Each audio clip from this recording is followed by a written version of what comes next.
7. Alex will have the weather in about 5 minutes' time.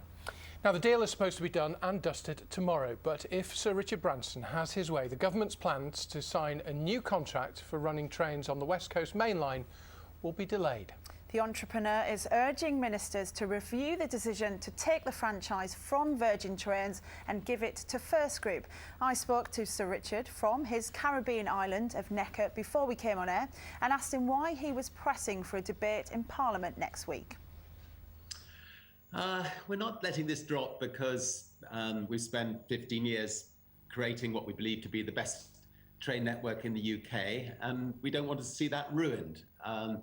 And so we will fight very hard to try to, defend our rights to continue to operate.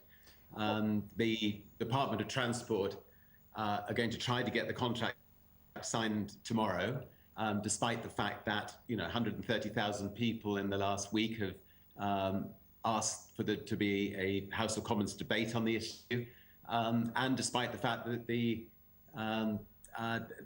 Select Committee of Transport have asked them not to until they've looked at all the facts and examined them properly. Why are you convinced that the network will be ruined when First Group are the UK's largest rail operator? They're not going to be interested in going bankrupt. They must have done their sums. They've been in this business a long time too. Well, we've been through this 2 or 3 times before. Twice we were runners-up on the East Coast Main Line, GNER, and then National Express won that franchise, and both went bust. And they both put in completely unrealistic bids. And at that time, we didn't make a big hue and cry out of it. This time, what's happened is that First Group have said that over the next 10 years, they will give the government a lot less money than Virgin will give the government. But miraculously, suddenly, in the last 3 years, they're able to find a couple of £1 billion more to give to the government.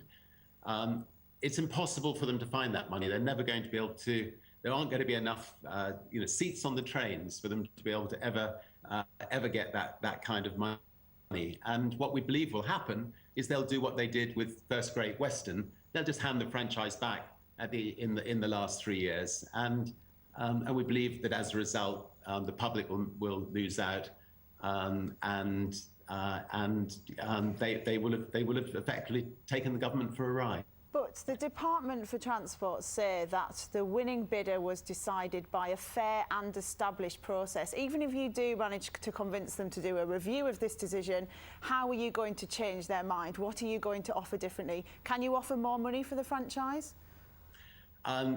The Department of Transport are not being transparent. And what we're saying to the Prime Minister is you need to examine the figures properly. You need to get an independent expert to look at the figures. It's not in the Department of Transport's interest for this not to work, for them to lose out in the end. You say it's not transparent.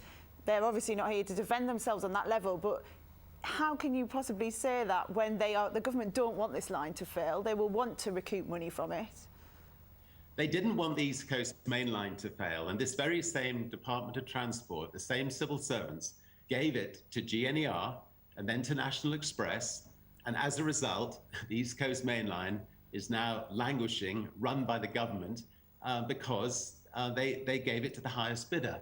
And they're just doing exactly the same thing again. So if this does happen, it is reviewed, you are given longer on this. If it still goes to First Group, will you then give up on this? Of course. I mean, we just want the facts examined. We believe that the facts will prove us to be right, and we believe that that Virgin will end up continuing to run the line. But the facts need to be examined, and we've sent the Department of Transport a list of 30 questions, and this is meant to be an open society. We haven't had one of those questions answered, and I think, in fairness, the public should have those questions answered.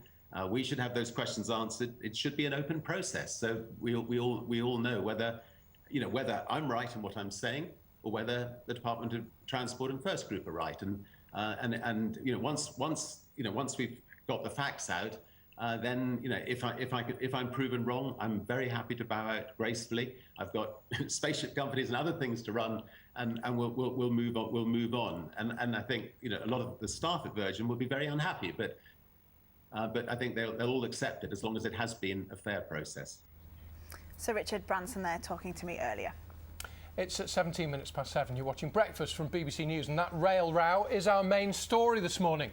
Labour urging the government to delay handing the West Coast Main Line to a new operator until Parliament has had a chance to scrutinise the deal.